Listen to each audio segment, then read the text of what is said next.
सूर्य अस्त का समय हो, प्रदोष का समय, प्रदोष काल शाम के समय पर कटोरी में सरसों का तेल ले लीजिए। शंकर के शिवलिंग पर किसी मंदिर में जाकर सरसों का तेल शिव पर चढ़ा दें। तेल चढ़ते समय शंकर के शिवलिंग पर त्रिपुंड बना दें। ये एक उंगली, सीधी उंगली के पास वाली उंगली शंकर के शिवलिंग पर टच कर और अपनी मनोकामना पूर्ण करें। बाबा विश्वनाथ पूरा करें। भगवान शंकर के द्वार पर स्वयं शनि महाराज आज मिलने के लिए, और जितने ग्रह नष्ट देने वाले हैं, कार्य ग्रह हों, बेकार वृत्ति वाले हों, वो सब आज शनि सबके दोष मिटा देता है। शंकर भगवान के मंदिर में आज शनि प्रदोष के दिन, मंदिर में नहीं तो घर में अगर शंकर का शिवलिंग है तो एक दिया अवश्य लगाओ। शनि महाराज जीवन का सुख प्रदान करें। एक बात और बहुत ध्यान से सुनिएगा महाराज, जिसको शनि चल रहे हो, जिसको शनि का प्रभाव चल रहा हो, शनि बकरी चल रहा हो, ढैया 7.5 चल रही हो, आप कुछ भी ना कर सकते हो तो भी शनि महाराज को अगर आप तेल चढ़ाते हो थोड़ा सा भी, उसमें भी अगर आप रुद्राक्ष का स्पर्श कराकर, रुद्राक्ष को भिंगोकर अगर वो तेल चढ़ा देते हो तो वो शिव शनि को प्राप्त होता है। मतलब काशी में बैठे हुए शनि महाराज को, भगवान विश्वनाथ की स्थापना जिस शनि महाराज ने करी थी काशी विश्व, उन शनि को प्राप्त हो जाता। जब प्राप्त होता है शनि प्रसन्न होकर आपको वर प्रदान कर कर चले जाता है। शनि की कुदृष्टि आपसे हट जाती है। रुद्राक्ष में वो आनंद है। मात्र एक दुर्वा प्रदोष के दिन शिवलिंग पर चढ़े हुए जल जहां से नीचे की ओर गिरता है, उस जगह पर मात्र अपने शरीर की कामना करते हुए भगवान से रोग मुक्ति के लिए एक दुर्वा अगर समर्पित कर दी जाए तो कोई बड़ी बीमारी जिंदगी में आ ही नहीं सकती, ग्रहण ही नहीं पाता। मतलब शनिवार की अगर प्रदोष पड़ती है तो शिव शमी के वृक्ष के नीचे रहते हैं। जब जब जिस महीने में जो प्रदोष पड़ा करे, जब प्रदोष पड़े, बन सके 1 बेलपत्र, बन सके 5 बेलपत्र, शमी पत्र, हरा मूंग बेलपत्र, एक कलश के अंदर थोड़ा सा पानी लेकर 1 बेलपत्र, हरा मूंग, शमी पत्र डालकर और उसमें थोड़ा सा गुड़ डालकर भगवान शिव का स्मरण कर कर प्रदोष काल में, मान लो कोई काम आपका बहुत जरूरी है, बहुत दिनों से अब थक गए हैं, नहीं हो रहा, कर्जा बढ़ रहा है, धन नहीं आ रहा, व्यापार नहीं चढ़ रहा, या कोई समस्या बहुत प्रबल है, कोई एग्जाम में बैठ रहे हो नहीं हो रहा, परीक्षा भी दे दी है, रिजल्ट आने ही वाला है, तो भी प्रदोष काल में, प्रदोष के समय वो जल, मूंग, शमी पत्र और बेलपत्र और गुड़ का शंकर के शिवलिंग को समर्पित करना प्रारंभ कर दो। 2 या 3 प्रदोष करोगे, बाबा आपकी मनोकामना शीघ्र पूर्ण कर देगा।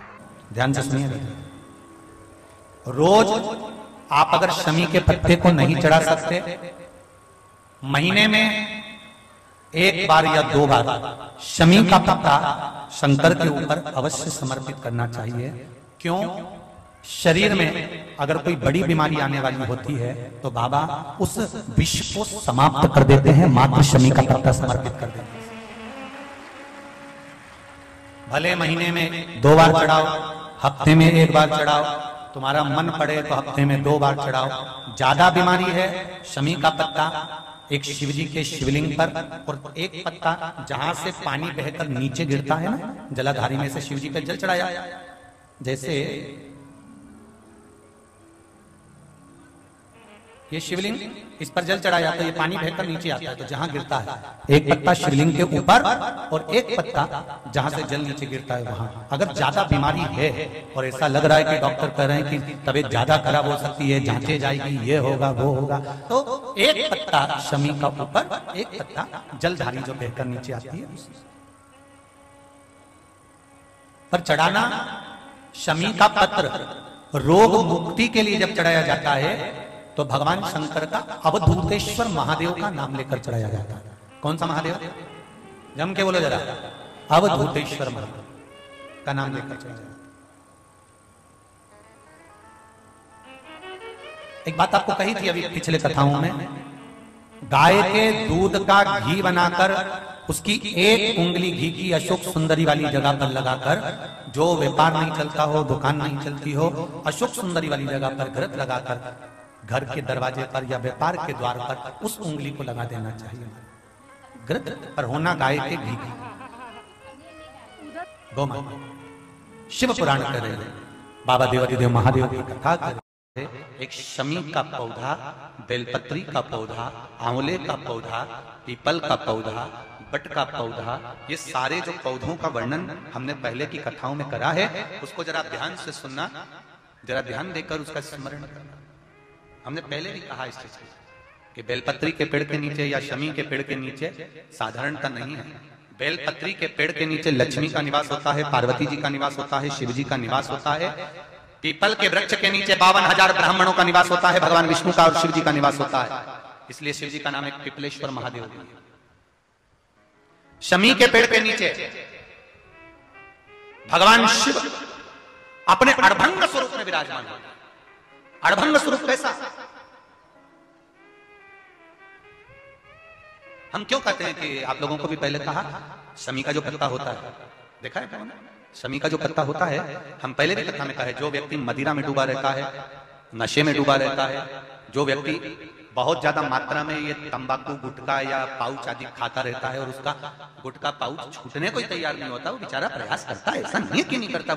आजकल के जमाने में तो कितनी बड़ी बड़ी बीमारी होने लगी, कैंसर जैसा रोग होने लगा, तो वो छोड़ना चाहता है, ऐसा नहीं कि नहीं छोड़ना चाहता। हर व्यक्ति चाहता है कि मैं व्यसन को छोड़ दूं, पर थोड़े दिन छूटता है, बाकी वो उस व्यसन में लग जाता है। तो हम पहले भी इस कथा को कहे, शमी के वृक्ष के नीचे शमी के मिट्टी का शिवलिंग बनाकर, शमी के वृक्ष के नीचे शमी की ही मिट्टी का शिवलिंग बनाकर उस पर जो बेलपत्र समर्पित करता है और शमी पत्र समर्पित करता है, वो बेलपत्री को उठाकर ले आता है, शमी पत्र के साथ में शिवलिंग की पूजन करी हुई शिवलिंग का विसर्जन कर देता है।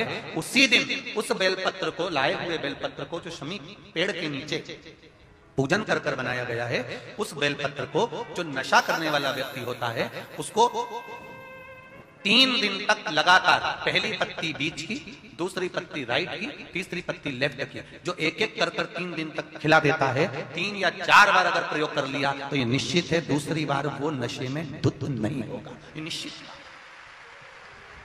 शमी वृक्ष जो शंकर भगवान का अड़भंग स्वरूप जहां विराजमान है, थोड़ा मदिरा पान करने वालों के लिए, व्यसन करने वाले, हम अगर बीमारी के लिए कोई उपाय करें तो कौन सी प्रदोष पर करें, और लक्ष्मी के लिए कोई उपाय करें तो कौन सी प्रदोष पर करें? तो अच्छे से सुन लेना भाइयों। शुक्ल पक्ष में जो प्रदोष पड़ती है वो लक्ष्मी की वृद्धि के लिए होती है, कृष्ण पक्ष में जो प्रदोष पड़ती है वो रोग और बीमारी को मिटाने की होती है। तो जितने उपाय आपको प्रदोष के बताए जाते हैं उस हिसाब से आप करो कि शुक्ल पक्ष की प्रदोष है तो लक्ष्मी का कोई उपाय करना है तो हमें शुक्ल पक्ष की प्रदोष पे करना है। अगर हमें बीमारी से निपटने का कोई इलाज करना है या कोई उपाय करना है तो उसको कृष्ण पक्ष की प्रदोष पर करना है। मान लो अगर कहीं आप कोई नौकरी के लिए अप्लाई कर रहे हो, लॉकडाउन में सर्विस छूट गई, कई लोगों की छूटी, कंपनियां कई बंद भी हो गई, कई कंपनियों से निकाल भी दिया गया, कहीं पत्नी परेशान हो रही है, कहीं पति परेशान हो रहा है, आप कहीं अप्लाई कर रहे हो तो जैसा माता उमा ने प्रदोष काल में, प्रदोष के समय पर, प्रदोष काल के अंतर्गत बेलपत्री का स्मरण किया है, वो बेलपत्र का स्मरण अगर संसार का मनुष्य कर लेता है तो महाराज ब्रह्मवृत्ता पुराण कहती है कि उस जीव का ऐसा कोई कार्य नहीं जो सफल नहीं होता।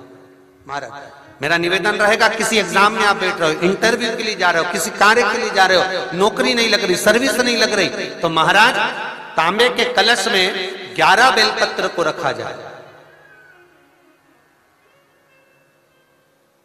और तांबे के कलश में 11 बेलपत्र रखकर उसमें 11 सफेद पुष्प को डाला जाए।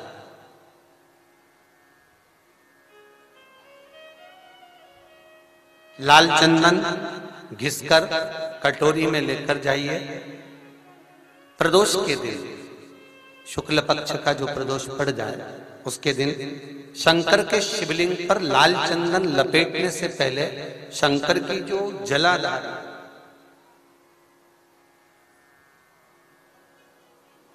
महाराज ये शिवलिंग है, ये शिवलिंग है और ये पूरी गोल और ये चरण, ये जलाधार, ठीक है।